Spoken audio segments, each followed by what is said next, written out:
Welcome to your old news update. I'm Bud Driscoll, and like you say, I'm a lone wolf, but that's okay.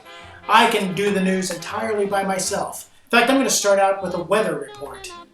It's hot, and it's not going to get any cooler soon. There, that's all you need for a weather report. So now, let's go back to our old news, but first let's thank our sponsors. Eagle Crest Retirement Home up there in Magnolia, great place to retire.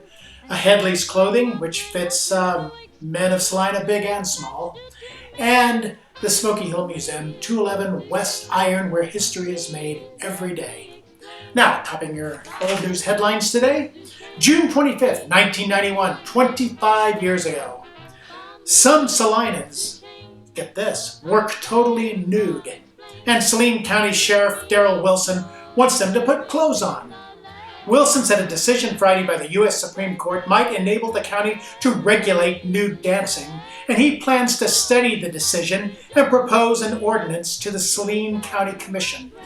I'll have to give old Sheriff Wilson a call to see just how he studied that. I'd like to see his notes. So anyway, June 21st, 1966, 50 years ago. She didn't know it at the time, but Mrs. Cora Hernandez had trapped one of a pair of daring daylight thieves in a locked basement early Tuesday afternoon. The man splintered a door panel with a mighty kick and fled. But not before the bold thieves had looted expensive women's clothing from a basement closet at Sheldon's Ready-to-Wear, 107 North Santa Fe. I wonder what those men want with all those ladies' clothing. Maybe Darrell Wilson will know.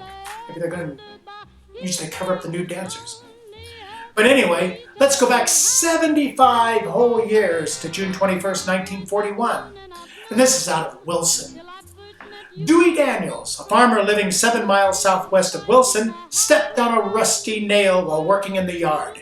The nail injured a nerve between his toes and infection set in, which, it is feared, will keep Daniels from working in the harvest.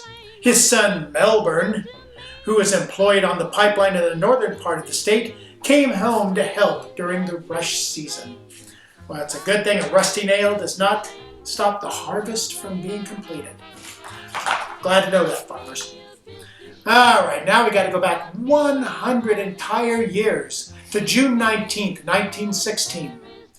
The men who blew the safe at Bridgeport Friday night have been traced as far as Wichita by the stolen motor cars, but at that point, all the clues were lost, Sheriff Anderson said today. It is believed that a cracksman, and that's not somebody on crack, but somebody who cracks safe, a cracksman who was seen in Salina last week probably had part in the affair. Sheriff Anderson and Chief Have of Wichita recognized him. He was in Salina during the Peace Officers Convention. The Bridgeport affair probably was framed here last week, officers believe. An attempt to get impressions of fingerprints left by the yeggmen on the doors at Bridgeport failed yesterday. Officers in Oklahoma and southern Kansas have been notified to watch for the men who probably belong in a gang. No CSI back then. It's just pretty crude stuff. And last but not least, 125 years ago, June 20th, 1891, in the Salina Daily Republican. An editorial. A man who was horsewhipped by Kansas women for slandering her daughter has brought suit against his assailant for the lordly sum of $10,000. It wouldn't be possible to get a jury in the whole state of Kansas who would give him 10 cents. A man who will slander a woman or who will make about her vulgar remarks or make vulgar remarks about her in any way should be horsewhipped in the public square, receiving a lash for every word uttered. Public lashings, that would solve a lot of problems today. Anyway, I'm glad you could join me alone for this old news update. Maybe we'll have a full staff next week. But until then, keep cool, and we'll see you yesterday.